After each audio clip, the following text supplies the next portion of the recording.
मैं Anil sir bio classes. आज आपको एमसीक्यू मल्टीपल चॉइस क्वेश्चन जो 1 मार्क का आता है, टिक मार्क का, ये 10 क्वेश्चन बताऊंगा।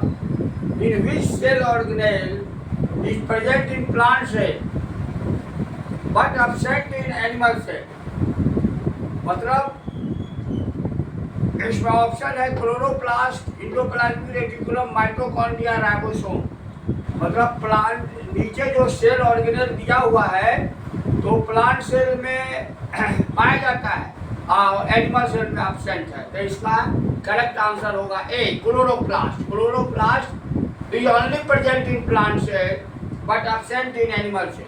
अब सेकंड देखिए, the branch of biology which includes the study of macroscopic structure of tissue is called. मतलब टिश्यू की आंतरिक संरचना को बायोलॉजी के किस ब्रांच में शामिल किया गया है? ऑप्शन है साइटोलॉजी, फिजियोलॉजी, हिस्टोलॉजी और इकोलॉजी। तो इसका करेक्ट आंसर होगा हिस्टोलॉजी और की स्टडी ऑफ प्लांट टिश्यू। अब the branch of biology which deals with the study of fossils. Fossils का स्टडी जो करता है उस ब्रांच को कहते हैं पैलियोबॉटनी, जो कि लखनऊ में इसका हेडक्वार्टर है। इसका लखनऊ में हेडक्वार्टर है। The father of green revolution in India, Bharat के हरित क्रांति के जनक ये हैं एम.एस. स्वामीनाथन। ये एम.एस. स्वामीनाथन साहब हैं। अब है edible part, edible portion of coconut का कौन सा भाग हम लोग खाते हैं? तो उजला वाला भाग का नाम है एंडोस्पर्म, जो कि डबल फर्टिलाइजेशन से बनता है। फिर एडिबल पार्ट ऑफ लीची, लीची का कौन सा भाग खाते हैं? तो लीची का हम लोग खाते हैं एरी। लीची